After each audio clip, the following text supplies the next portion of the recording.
Bom dia, meninas. Vamos dar continuidade aqui ao nosso conteúdo. Ainda estamos na disciplina de fisiopatologia, farmacologia aplicada para nutrição. Hoje a gente vai ver um pouquinho sobre as doenças reumáticas, sobre algumas doenças reumáticas, especificamente fibromialgia, reumatismo, artrite. A gente vai conversar um pouquinho sobre esse conteúdo com vocês. A gente vai falar também sobre parte nutricional, envolvendo principalmente, porque é o objetivo dessa aula, principalmente as medicações, o que fazer, né, em caso de uso dessas medicações. Então, vamos começar. Mais uma vez, eu quero destacar para vocês a importância de que vocês vão assistir, viu, aquele resumozinho da aula, do livro. É importante que vocês vejam aquele resumo.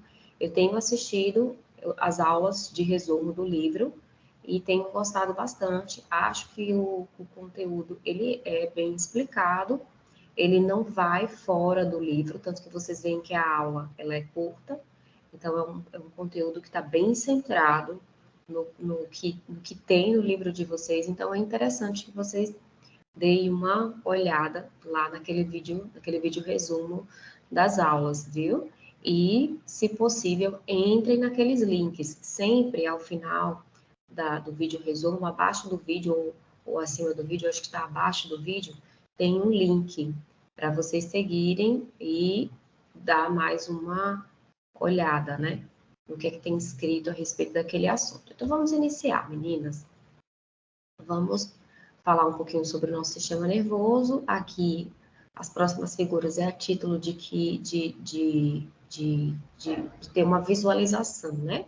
Então, no livro vocês têm a leitura, no vídeo resumo vocês têm a explicação do professor, e aqui eu quero só mostrar a figura para que vocês possam ter uma ferramenta a mais de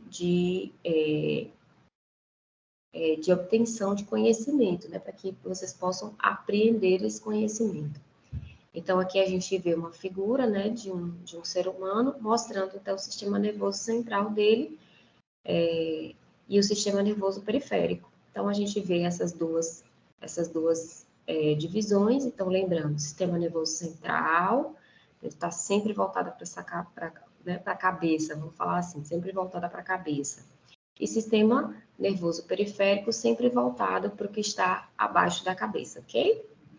Isso é assim, bem de maneira muito simplista na forma de falar sobre isso. E aí vocês estão vendo aqui as estruturas que fazem parte, glândulos, nervos, terminações nervosas, medula espinhal, encéfalo, e aí no livro de vocês, o encéfalo mostra para a gente o que quais são os órgãos, então, que fazem parte, e anotem, grifem, usem marca-texto. É interessante que vocês tenham esses conteúdos bem aprendidos, né? Aqui, então, eu fiz um esquemazinho para facilitar e entender, assim, o que está subordinado a quem, né? Então, a gente tem o sistema nervoso. No nosso sistema nervoso, a gente tem o sistema nervoso central e periférico, né? E o sistema nervoso periférico é dividido em sistema nervoso autônomo e somático. O sistema nervoso autônomo dividido em entérico, simpático e parasimpático. Quando vocês observarem, eu vou voltar à figura anterior, certo? Ó, sistema nervoso periférico, então, ele é subordinado, vamos dizer assim, ele está responsável por enviar, captar todas essas informações aqui e enviar para cá, que é o nosso sistema nervoso central. Vamos olhar de novo? Olha só. Então, quem é que capta a informação? O sistema nervoso periférico. E capta para fazer o quê? Para enviar para cá, ó, a linha puxando, para o sistema nervoso central. Ok? No referente à dor, no tocante à dor, a gente vai ter o sistema nervoso somático atuando. Então, no livro de vocês vão ver que eles vão destacar a importância do sistema nervoso periférico somático, na nocicepção. Olha só, aqui essa outra figura. Então, os neurônios nociceptores são aqueles que captam, então, as sensações. E essas sensações de dor, elas são ampliadas, né? Ou mais sensíveis, digamos assim, por exemplo, no caso da fibromialgia. Então, observa-se que esse neurônio nociceptor, ele então capta essa sensação e vai enviar. Olha a informaçãozinha indo, ó. Indo lá, ó, lá para o sistema nervoso central, onde o córtex vai captar essa informação, compreender essa informação e enviar alguma resposta, porque é para isso que a gente faz essa passagem de informação. Bom, então, a gente tem que as doenças reumáticas, elas são caracterizadas principalmente por dores crônicas e em alguns momentos elas também podem ser agudas. Então, sabe aquele paciente que ele fica durante meses, anos com uma dor, mas às vezes é aquela dor chatinha, né, que compromete um pouco das atividades diárias do dia dele, mas que não deixa ele em paz. Alguns pacientes vão ter dores tão fortes que, de fato, vão sentir comprometimento em relação a caminhar, em relação a fazer as atividades mais simples do dia a dia, né? Lavar uma louça, cozinhar, cortar alguma coisa, pentear cabelo, coisas muito simples, às vezes ficam comprometidas por causa dessa dor. E aí, em alguns momentos, o paciente pode entrar em crise, como a gente fala, e aí ele vai ter um comprometimento mais agudo. Vamos pensar sempre o seguinte: todas as vezes que a gente falar em dor crônica, a gente está falando de uma coisa que está acontecendo o tempo inteiro, que já acompanha o paciente por uma longa data. Então, as doenças reumáticas, elas têm essa característica, principalmente dessa dor crônica, que acompanha o paciente por um longo tempo, né, de meses ou de anos. E essa classificação dessas dores, elas são três, elas recebem três classificações, que é a dor nociceptiva, as doenças reumáticas, né, nociceptiva, neuropática e nociplástica. Então, na nociceptiva, vai envolver uma lesão inflamatória. Por exemplo, um exercício físico extenuante. É uma lesão inflamatória, porque o exercício físico a gente sabe que vai provocar microlesões, essas microlesões vão levar a um estado inflamatório, e aí esse estado inflamatório vai também sinalizar para o sistema reparador, então vai ficar tudo ok, né? Beleza. Só que, se eu não tenho um descanso adequado, se eu não tenho um sistema de reparação adequado, se eu não tenho os nutrientes adequados para fazer a reparação, eu posso vir a ter uma lesão, porque eu estou o tempo todo fazendo microlesões, essas microlesões aumentando o estado inflamatório, não repara, não está conseguindo reparar com o tempo, e eu estou lá sempre colocando um fator de estresse ali em cima. Então, eu vou ter, né, um quadro como esse, por exemplo, essa dor nociceptiva. E aí a gente tem a neuropática. A neuropática é principalmente provocada, né? A gente pensando nas lesões neuronais. E no livro de vocês, vai falar um pouquinho, vai trazer como exemplo as doenças relacionadas, por exemplo, com o diabetes. E a gente sabe que no processo de adoecimento, né, do diabetes, a gente vai observar, por exemplo, uma perda, um dano à bainha de mielina. E quando a gente tem esse dano à bainha de mielina, a gente vai ter, então, um problema neuropático, com dores neuropáticas. Isso é comum, mais comum do que o que a gente pensa. Aí, a gente tem essa terceira, que é a nociplástica.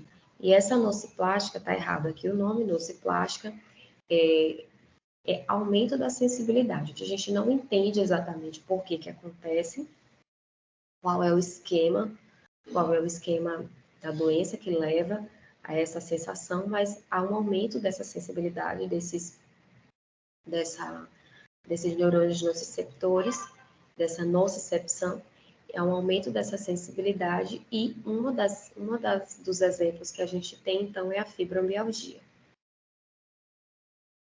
Bom, o reumatismo, que são as doenças reumáticas, né? O reumatismo é um conjunto de mais de 200 doenças.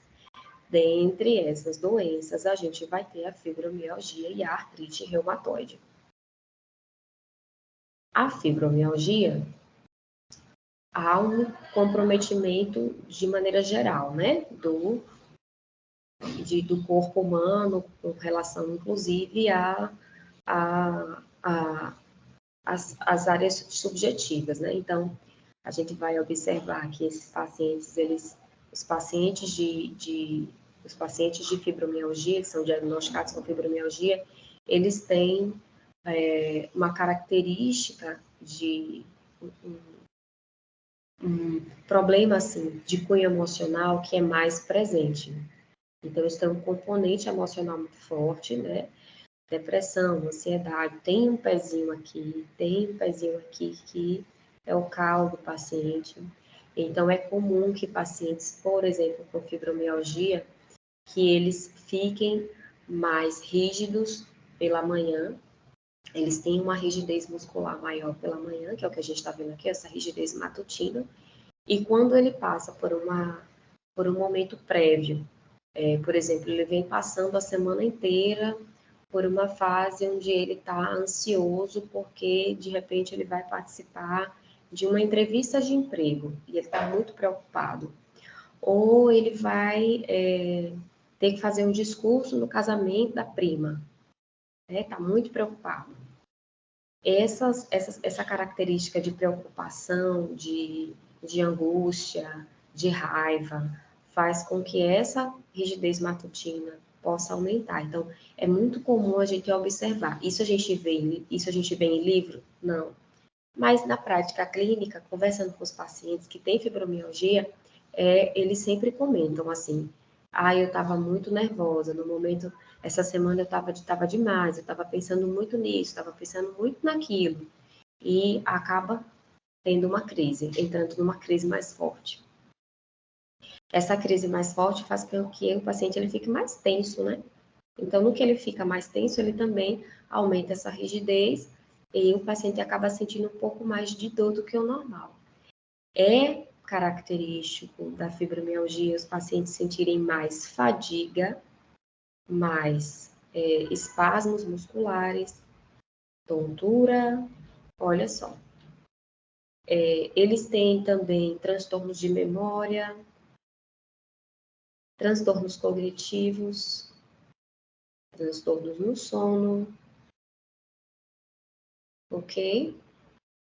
Disfunção de mandíbula, o famoso ATM, aquele paciente que durante a noite ele tensiona demais, morde. Eu já vi paciente perder dente por causa disso, terminar perdendo dente.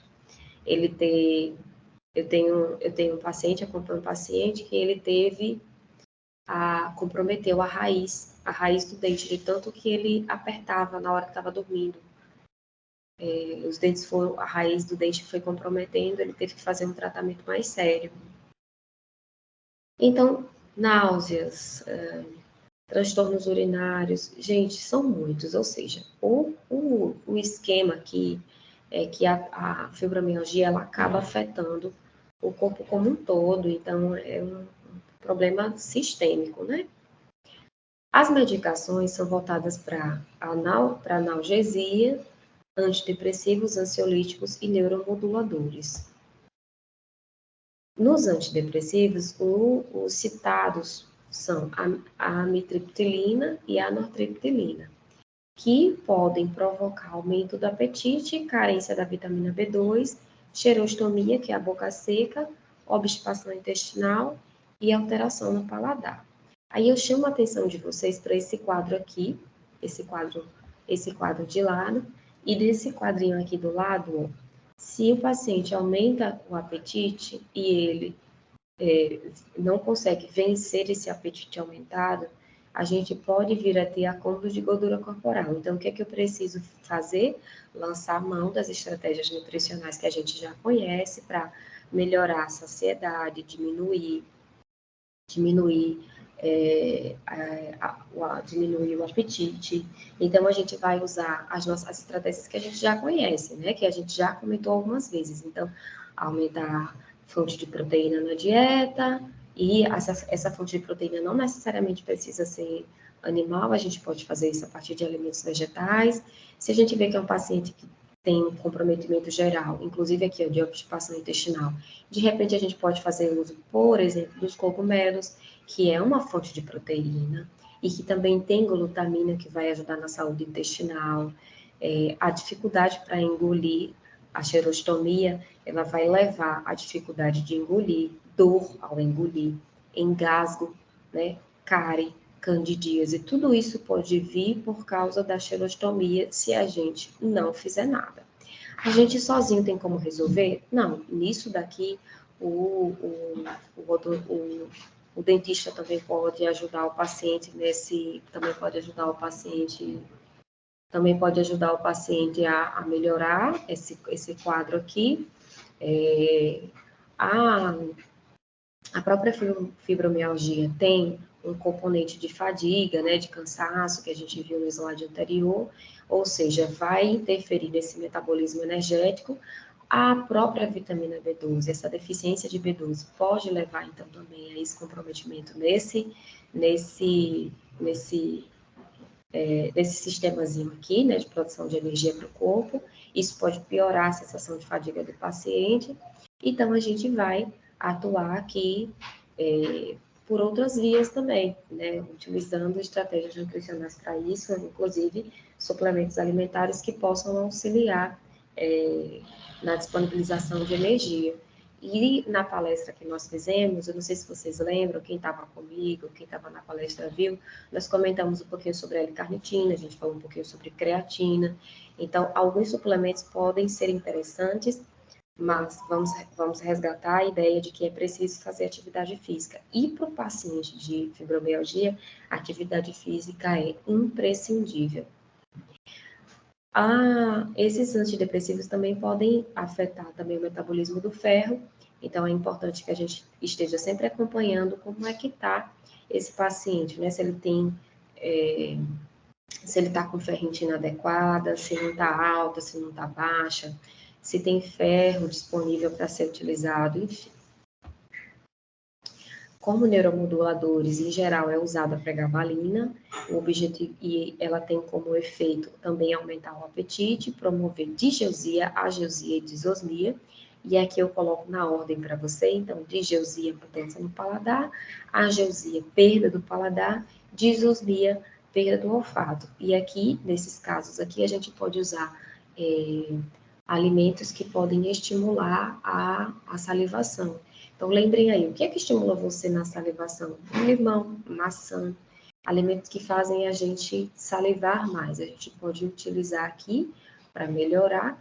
Na disosmia, que é a perda do olfato, a gente, de repente, pode usar mais ervas, as ervas que são mais aromáticas, inclusive, se o paciente não tiver nenhum comprometimento de lesão bucal, inclusive por causa da medicação aqui atrás, que pode ter provocado xerostomia e provocar lesões, se o paciente tiver integridade de mucosa oral, a gente pode fazer uso de algumas pimentas, né, pimentas de cheiro, ou pimentas levemente ardidas também para estimular.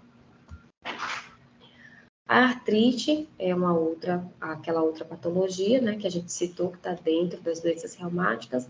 Ela tem como característica principal a inflamação nas articulações, e aí a gente vai ver que pode ser em uma articulação, mas pode ser em várias ao mesmo tempo.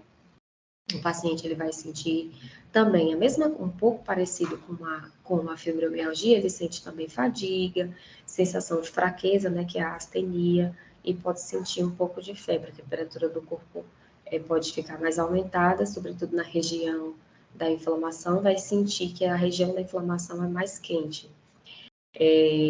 Envolve estresse emocional contínuo, pode ter uma característica hereditária e o uso inadequado das articulações. Então, lembra daquilo que eu comentei lá no começo, né?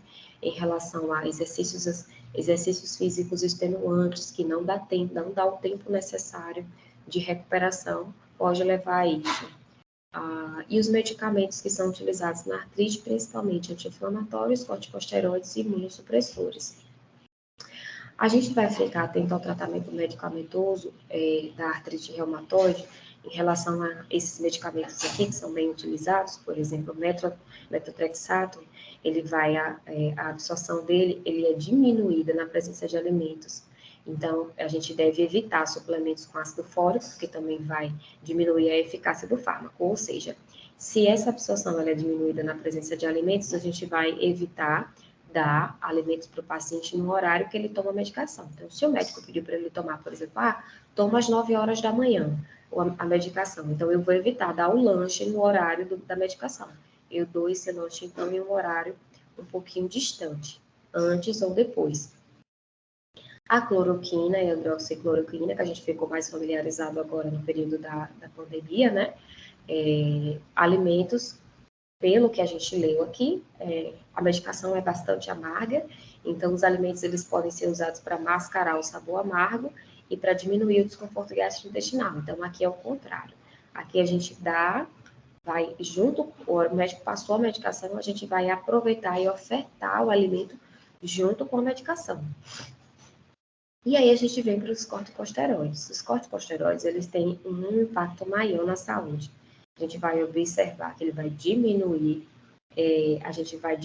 a ingestão de sódio do paciente, estimular essa ingestão de sódio, porque ele vai tender a fazer retenção, e a gente vai dar uma monitorada, então, nesse potássio, porque há uma tendência de que esse paciente ele tenha desequilíbrio hidroeletrolítico.